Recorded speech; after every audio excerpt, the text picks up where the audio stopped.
ဘီလီမာကတ်ကတောင်ရန်စားတော့သူတယောက်ကိုရှစ်ပါးအာဟာရဆန်မျိုးတကူပေးခဲ့ရကနေကျွန်တော်ရဲ့ဘဝတကြောပြန်လည်မွေးဖွားခြင်းဇလန်းကိုစတင်ခဲ့ပါတယ်။ပြီးခဲ့တဲ့ဘဝတုန်းကမကတ်ကကျွန်တော်ရဲ့ဆောင်းမွေးအမတ်တွေကိုခိုးယူလဲလှယ်နိုင်တဲ့စစ်စတန်တစ်ခုနဲ့ချိတ်ဆက်ထားခဲ့တာပါ။သူပေးခဲ့တဲ့အဲ့ဒီဆန်မျိုးကိုတောက်မိတိုင်းကျွန်တော်ရဲ့အမတ်တွေသူ့စီရောက်သွားပြီးသူ့ရမတ်တွေကအလိုလျောက်ထိတ်ဆုံးရောက်သွားခဲ့ပါတယ်။ကျောင်းမစင်းခင်မှာပဲသူဟာပါရမီရှင်တယောက်ဖြစ်နေနာမည်ကြီးတဲ့တက်ကလူတစ်ခုကနေအထူးကမ်းလှမ်းခြင်းကိုခံခဲ့ရပြီးတချိန်ကပါရမီရှင်လို့သတ်မှတ်ခံခဲ့ရတဲ့ကျွန်တော်ကတော့ကျောင်းမှာအញ្ញံဆုံးကျောင်းသားဖြစ်သွားခဲ့ရပါတယ်။နောက်ဆုံးမှာတော့သူငားရတဲ့လူမိုက်တွေရဲ့တွန်းချခြင်းကိုခံခဲ့ရပြီးမြေထဲမှာရင်းနဲ့သေဆုံးခဲ့ရတာပါအခုတော့သူကကျွန်တော်အမတ်တွေကိုထပ်ပြီးလဲလှယ်ဖို့ကြိုးစားနေတဲ့အချိန်စီကိုကျွန်တော်ဘွားတင်နဲ့ပြန်လဲရောက်လာခဲ့ပါပြီကောင်းပြီလေသူအော်နှလုံးသားနဲ့ဒီစိတ်ကြိုက်လက်ခံလိုက်ရုံပေါ့မနက်ကင်းကိုလက်လှူရှာမှုလုပ်နေတဲ့အချိန်မှာမကတ်ကရှစ်ပါးအာဟာရဆန်မျိုးတပုတ်ကိုကျွန်တော်ရှိမှလာချပေးပါတယ်ပြီးတော့သူကအရန်စိတ်ပူပေးနေတဲ့မျက်နှာနဲ့မြန်မြန်တောက်လိုက်ပါလို့တိုက်တွန်းနေတာပါကျွန်တော်ဘာမှမပြောသေးခင်မှာပဲအတန်းထဲကចောင်းသားတွေရဲ့တေယော်တန်တွေထွက်ပေါ်လို့လာပါတော့တယ်အလုံးကမကတ်ကိုကျင်နာတဲ့ចောင်းသားကောင်းတယောက်ဖြစ်နေဝိုင်းချမှုနေကြပြီးကျွန်တော်ကကြတော့ဒီចောင်းမှာတက်ခွင့်ရတာကန်ကောင်းနေပြီမကတ်လို့တင်ငယ်ချင်းကောင်းရှိနေတာမင်းအတွက်ကတော့ကန်တရားပဲလို့ပြောကြပါတယ်တချို့ចောင်းသားတွေဆိုရင်ကျွန်တော်ရဲ့ကြာစင်းနေတဲ့အမတ်တွေအတွက်ပြောင်ကြစော်ကားပြီးတန်းလုံးရဲ့ပြင်းပြအမတ်ကိုကျွန်တော်တယောက်တည်းနဲ့ဆွဲချနေတာလို့အပြစ်ပုံချကြပါတယ်အဲ့ဒီချိန်မှာမကတ်ကကျွန်တော်ဘက်ကနေဘာတစ်ခွန်းမှမကာကွယ်ပေးခဲ့ပါဘူးအဲ့ဒီစကားတွေကိုကြားတော့သူ့မျက်လုံးထဲမှာအောင်နိုင်လူတယောက်လိုကျင်းနေရှုံးလက်မှုတွေဖြစ်ပြေးသွားတာကိုမြင်လိုက်ရပါတယ်သူကဆမ်မြဘူးကိုကျွန်တော်လက်ထဲအတင်းထည့်ပြီးရိုင်ယန်ဒါကိုမင်းအတွက်ရဖို့ငါတော်တော်ကြိုးစားခဲ့ရတာအငြိမ်မနေနဲ့ပူတုံးလေးတောက်လိုက်လို့ဟန်ဆောင်ကောင်းကောင်းနဲ့ပြောပါတယ်အရင်ကဆိုရင်မကဟာကျွန်တော်ကိုချစ်ရဆုံးတကယ်ချင်းပဲဆိုပြီးအထူးပင်ကျေးဇူးတင်မိမှာပါဒါပေမဲ့တခါတည်ဘူးဖြစ်တဲ့ကျွန်တော်ကတော့ဒီတကယ်ချင်းအတူရောင်စစ်စတန်ကိုတုံးပြီးကျွန်တော်ရဲ့အရေးချင်းတွေကိုခွေးယူနေမှကောင်းကောင်းသိနေပါပြီသူဟာတာမန်ចောင်းသားဘွားကနေအားလုံးဝိုင်းမြောက်ပေးရတဲ့ပါရမီရှင်တယောက်ဖြစ်လာခဲ့တာပါတကယ်တော့သူဟာရိုးရှင်းဆုံးဖော်မူလာတွေကိုတောင်ခေါင်းနဲ့မမတ်မိပဲပုတ်စာတက်ရင်အမြဲမှနေတဲ့သူဖြစ်ပါတယ်ကျွန်တော်ကတော့ကျောင်းမှာအငွေစိတ်တွေနဲ့ဖြတ်တန်းခဲ့ရတဲ့မကတ်ကိုကျွန်တော်ကိုရမှာအတန်းမို့တွေမလဲသားထားပါစေနဲ့လို့ပဲဆူတောင်းနေခဲ့ရတာပါအခုတော့ကျွန်တော်ကခမျိုးမျိုးမျက်နှာနဲ့ခေါင်းမော့ပြီးမကတ်ကိုကြည့်လိုက်ပါတယ်မကတ်သူတို့ပြောနေတာမင်းမကြောက်ဘူးလားငါ့ကိုစာကြိုးသားဖို့ကြံပေးနေကြတာလေငါမျက်နှာပြတ်မခံနိုင်ဘူးဒီဆန်မြုပ်ကိုတောက်နေရင်စာချက်ချင်တွေဖြုံးနေရရောက်နေမယ်ဒါကြောင့်ငါမတောက်တော့ဘူးဒါပေမဲ့မင်းရဲ့စေတနာကိုတော့အလားအတန်မဖြစ်စေရပါဘူးအတန်းမို့လို့ဒီဆန်မြုပ်ကိုတောက်ချင်တဲ့လူလာကြပါကျွန်တော်လည်းပြောလိုက်ရောမကတ်ကိုသဘောကျနေတဲ့မိန်းကလေးတွေ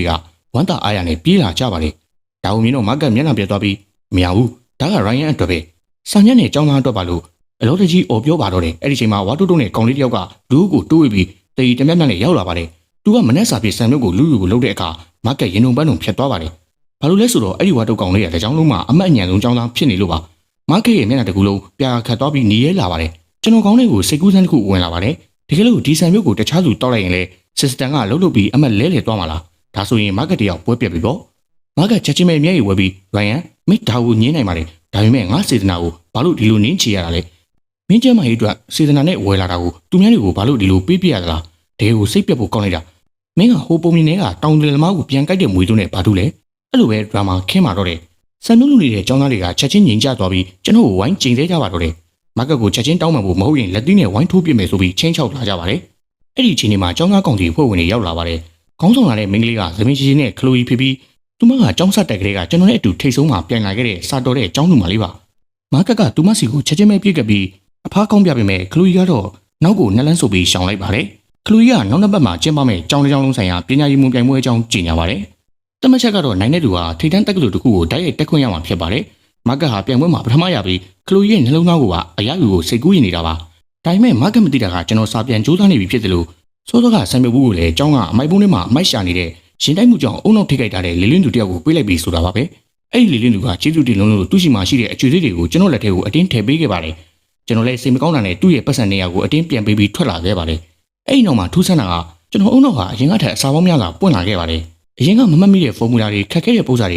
ေကမျက်စိတွေမှာတင်ချက်ချင်းရှင်းလင်းသွားပါတော့တယ်မာကတ်ရဲ့ system ကလေလင်းသူရဲ့ဉာဏ်ရည်နဲ့ကျွန်တော်ရဲ့ဉာဏ်ရည်ကိုပြောင်းပြန်လာနိုင်ပြီလို့မာကတ်ရဲ့ဉာဏ်ရည်တွေကကျဆင်းသွားပြီးကျွန်တော်ရဲ့ဉာဏ်ရည်တွေပြန်ပွင့်လာတာဖြစ်ပါတယ်ပညာရေးမှုပြိုင်ပွဲအရေးချင်းစီရလက်တွေထွက်လာတဲ့နေ့မှာအလုံးစုံကတွားကြပါတယ်။ဘာလို့လဲဆိုတော့တကြောင်လုံးမှာရမှတ်အများဆုံးနဲ့ထိတ်ဆုံးနံပါတ်1ကရိုင်းယန်ဖြစ်နေပြီးအမြဲတမ်းပထမရနေတဲ့မာကတ်ကတော့နံပါတ်2ဖြစ်သွားလို့ပါ။ဘက်ကမကျင်းတဲ့တာနဲ့ကျွန်တော်ကိုအကြောင်းဖိုရမ်မှာစာခိုးချသူတကယ်ချင်းပုံမကောင်းချင်သူအဖြစ်ဓာတ်ပုံတူတွေနဲ့တိုက်ခိုက်ပါသေးတယ်။ဒါပေမဲ့ကျွန်တော်ကကလေးကလားဖြည့်ရှင်းမနေပဲရဲစကန်ကိုဖုံးဆက်ပြီးအသေးဖြတ်မှုနဲ့တိုင်ချက်ဖွင့်လိုက်ပါတယ်။ရဲတွေနဲ့ဒီပညာရှင်တွေအကြောင်းကိုရောက်လာပြီးမာကတ်ကိုတင်ပြတဲ့တက်တေဓာတ်ပုံတွေက AI နဲ့လှုပ်ထားတဲ့တုံညာစင်ဓာတ်ပုံတွေအတူတွေဖြစ်ကြောင်းလူပုံလဲမှာတက်တေပြလိုက်ပါတော့တယ်။မာကတ်တယောက်ចောင်းသားကောင်စီနဲ့ဆရာတွေရှိမှလည်းတိတ်ခါတွေတစားစီကြသွားပြီးစီကံဖုံးပြမှုနဲ့အသေးဖြတ်မှုတွေကြောင့်ပြိုင်ပွဲဝင်ကနေအပေခံလိုက်ရတော့တယ်ကျွန်တော်ကတော့စင်တင်နဲ့ထိတန်းတက်ကလို့ဓာတ်ရိုက်တက်ခွင့်ကိုတိတိတတ်တာနဲ့စုကူးသွားနိုင်ခဲ့ပါတယ်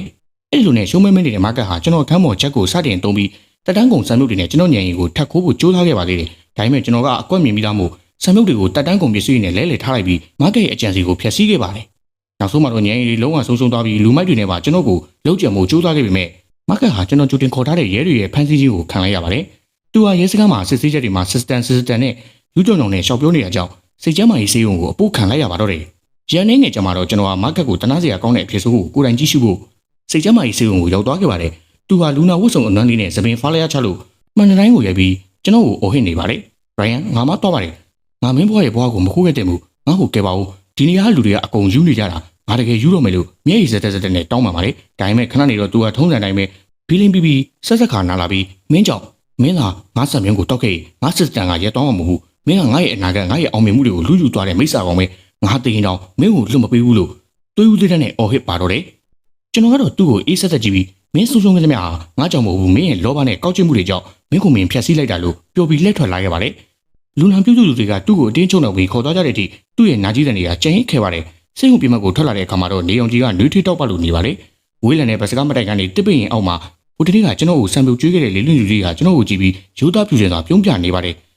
သူဟာရင်ကထက်အများကြီးညံရင်ကောင်းမွန်လာတဲ့ပုံစံမျိုးဖြစ်နေပါပြီအဲ့နေပြီးတဲ့နောက်ကျွန်တော်ဟာဒီမျိုးကနေထောက်ထောက်ခါသွားခဲ့ပြီးဘယ်သူမှမနှောက်ယှက်နိုင်တဲ့ဘွားတစ်တစ်ခုကိုအေးချမ်းနဲ့စတင်ခဲ့ပါတော့တယ်ဗီလီမားကတ်ကိုတော့ကျွန်တော်ဘဝမှာဘယ်တော့မှထပ်မတွေ့ရတော့ပါဘူးဇလန်လေးကတော့ဒီနေရာမှာပြီးဆုံးသွားခဲ့ပါတယ်နောက်ဗီဒီယိုများမှာပြန်လည်ဆုံတွေ့ကြပါမယ်အားလုံးပဲရှင်လန်းချမ်းမြေ့ကြပါစေ